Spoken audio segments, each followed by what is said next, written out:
A special thank you to each of our subscribers who make this channel possible. Here's today's story. In a significant development in the ongoing conflict between Israel and Hezbollah, a senior Iranian official announced on Friday that Iran backs any decision made by Lebanon in negotiations aimed at securing a ceasefire with Israel.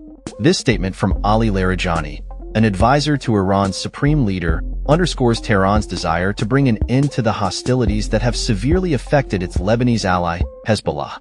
The announcement comes as Israel continues its airstrike campaign in Hezbollah-controlled areas of southern Beirut for the fourth consecutive day, causing extensive destruction and loss of life.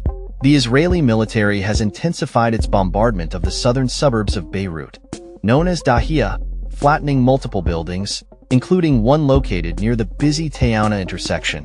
Eyewitness accounts and videos show the devastation caused by the strikes, with clouds of rubble and debris filling the air as buildings are reduced to ruins.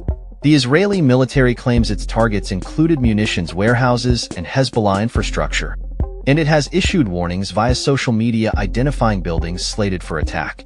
As the violence escalates, diplomatic efforts are also gaining momentum. The U.S. ambassador to Lebanon recently presented a draft ceasefire proposal to Lebanon's parliament speaker, Nabi Berri, who is backed by Hezbollah in the negotiations. This proposal marks a pivotal moment in U.S.-led efforts to halt the fighting, which has seen significant casualties and humanitarian crises on both sides. Larijani, after meeting with Berri, emphasized Iran's support for the Lebanese government and dismissed suggestions that his visit was intended to undermine American efforts. He stated, "We are not looking to sabotage anything. We are after a solution to the problems," highlighting the complex dynamics at play in the region. He further criticized Israeli Prime Minister Benjamin Netanyahu, accusing him of being a disruptive force in the peace process. The situation in Lebanon has become increasingly dire, with reports indicating that Israeli airstrikes have resulted in over 3,386 deaths since the conflict reignited after the Hamas attack on October 7th. The vast majority of casualties have occurred since late September, with the Lebanese health ministry not distinguishing between civilian and military fatalities. Meanwhile, Hezbollah has retaliated with rocket attacks into northern Israel, contributing to the ongoing cycle of violence. The urgency for a ceasefire is palpable, as more than 1 million people in Lebanon have been displaced due to the conflict, leading to a burgeoning humanitarian crisis.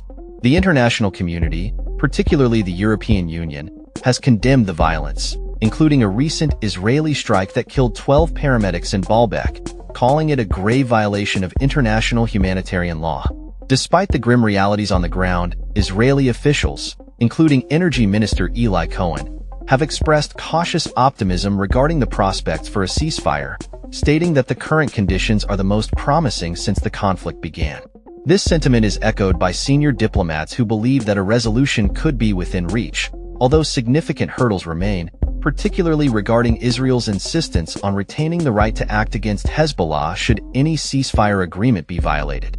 As the situation continues to evolve, all eyes will be on the negotiations taking place in Beirut and the potential for a diplomatic resolution to a conflict that has already caused immense suffering and instability in the region.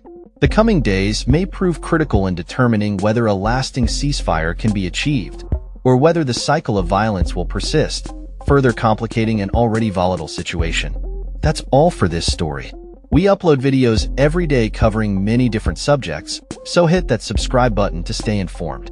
Thanks for watching.